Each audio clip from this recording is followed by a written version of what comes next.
We had been married for 7 years, and if you had asked me back then, I would have said our marriage was stable. Not exciting, not dramatic, just steady. We had routines, morning coffee together, late dinners, quiet weekends. I trusted him completely. That's why what he said one night felt so unreal, like I had misheard him. We were sitting on the couch after dinner when he casually said he thought we should consider an open relationship. He didn't look nervous. He didn't hesitate. He said it the same way someone suggests changing phone plans. At first, I laughed because I thought it was a joke. He didn't laugh back. He started explaining how modern couples do this, how it's about honesty and freedom, how love doesn't mean possession. Every sentence felt rehearsed.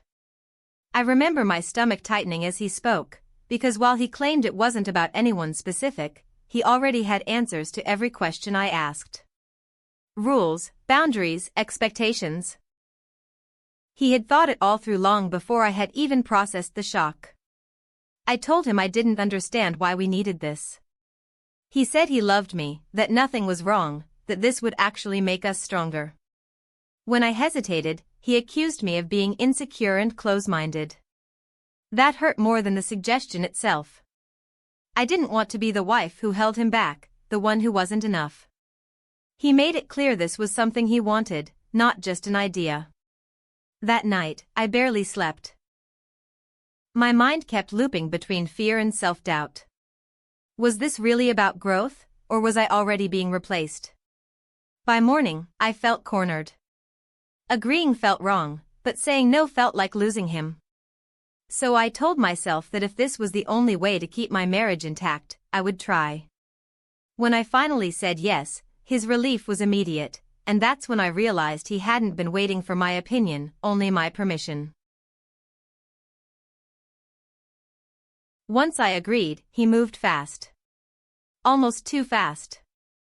That's when the rules came out, neatly packaged and already decided.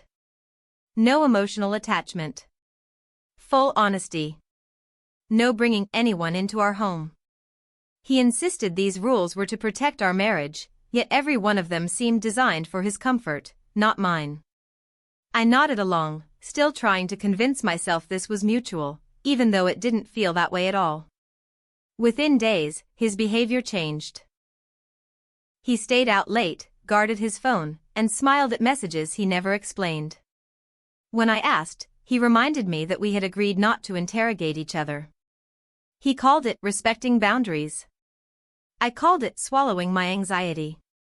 The man who used to tell me everything suddenly treated transparency like an inconvenience. The honesty he had promised only applied when it suited him. The truth slipped out accidentally.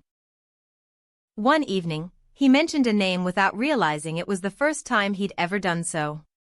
When I asked who she was, his pause told me everything. He admitted he'd already been talking to her before he brought up the open relationship. Nothing physical, he claimed, but emotional lines had clearly been crossed. That revelation hit harder than I expected. The open relationship hadn't been a shared decision, it had been a strategy. I tried to follow the same rules, partly out of fairness and partly to understand what he claimed to need so badly. But every interaction felt forced. I felt guilt where he felt excitement. I felt hesitation where he felt entitlement. Meanwhile, he grew distant, less patient, almost irritated by my presence. It became obvious that this arrangement wasn't about freedom for both of us. It was about legitimizing what he had already started.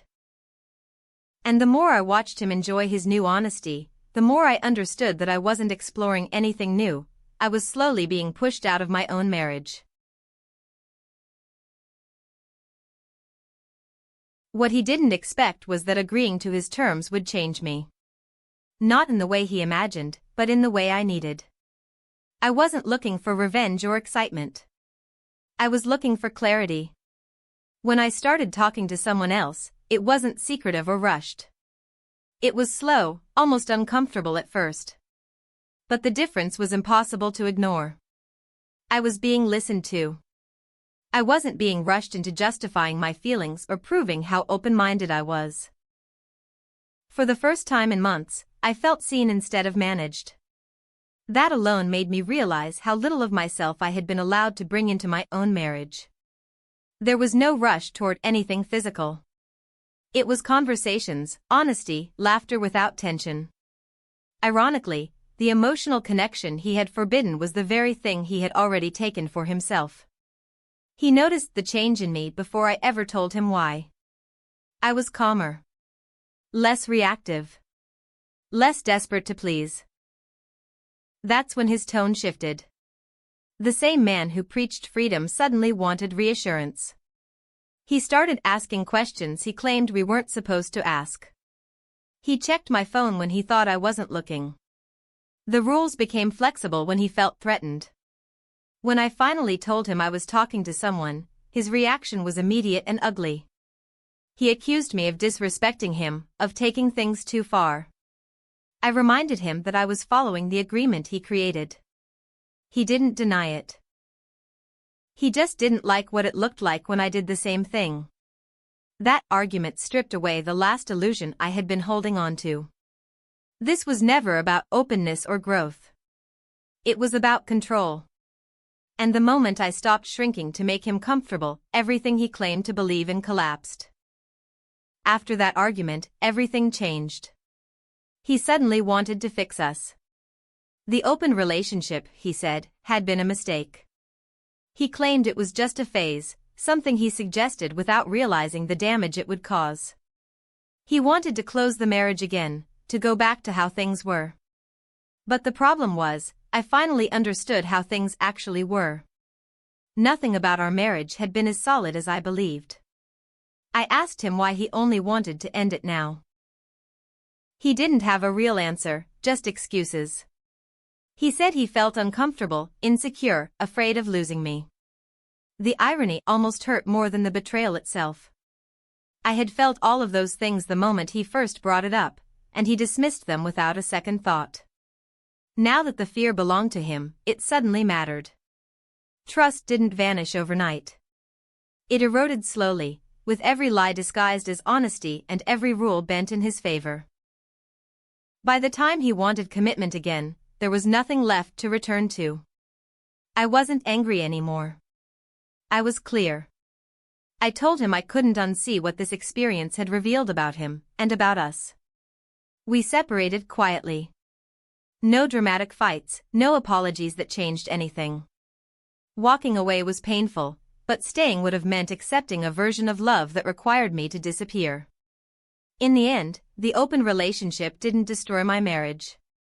It exposed it. He asked for freedom without consequences. I chose self-respect instead.